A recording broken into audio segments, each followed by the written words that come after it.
বর্তমান সময়ের সবচেয়ে বড় দালাল এটা হচ্ছে বাংলাদেশের মিডিয়াগুলো। সেটার বড় প্রমাণ হচ্ছে আজকের দিনের এই মহাসমাবেশ।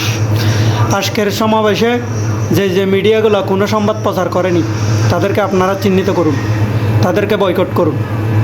সবচেয়ে বড় বর্তমানের দালাল বাংলাদেশের সর্বমোট মিডিয়াগুলো, যারা বাতিল ফেরকার দালালি করে, তাদের কাছে বিকৃত হয়ে গেছে শুধু টাকার জন্য, দেশের জন্য নয়। তারা টাকার জন্য পুরো বাংলাদেশে বিক্রি হয়ে গেছে। তারা কোনোভাবে তাদের পক্ষে ছাড়া বিপক্ষে কথা বলতে পারে না। তারা ইহুদিদের দালাল বর্তমানে চিহ্নিত হয়ে গেছে। তারা ইসরায়েলের পক্ষে কাজ করতেছে। নয়তো বা আজকের এত বড় মহাসমাবেশে তারা উপস্থিত থাকতেন, তারা বড় বড় সংবাদ এবং করতেন এবং লাইভে এসে তারা সবাই জনগণদেরকে দেখাইতেন আহলে সুন্নাত ওয়াল জামাতের কত বড় সমাবেশ হয়েছে। তাতে কোনো সমস্যা নেই, তারা যদিও সংবাদ প্রচার না করে সমস্যা নাই।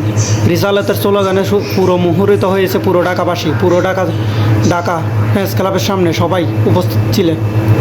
এটাই বড় রিসালাতের স্লোগান। যেখানে আমরা আছি সেখানে, যেখানে নবী প্রেম সেখানে আমরা। ফিলিস্তিন জিন্দাবাদ, এরকম বাতিল ফেরকা নিফেজ যাক। সবাই তো দালালি করেও লাভ নাই। আহলে সুন্নাত ওয়াল জামাত নবী প্রেমিক, আসল নবী প্রেমিক তারা। সেটা আজকে দেখিয়ে দিল। এত বড় মহান সমাবেশে 10 লক্ষের অধিক মানুষ হয়েছে, কিন্তু একটা টায়ার পর্যন্ত জ্বালায়নি, একটা গাছের পাতা পর্যন্ত জ্বলেনি।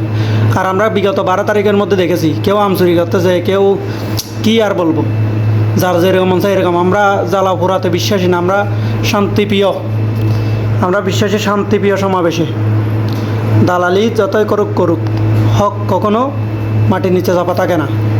এটাই হচ্ছে আহলে সুন্নাত ওয়াল জামাত, শান্তিপ্রিয় দেশ, আসল নবী প্রেমিক, নবীর আদর্শে আদর্শিত। যতই বদনামি করো না কেন, যতই ট্যাগ লাগাও কেন, হক থাকবেই সারা জীবন।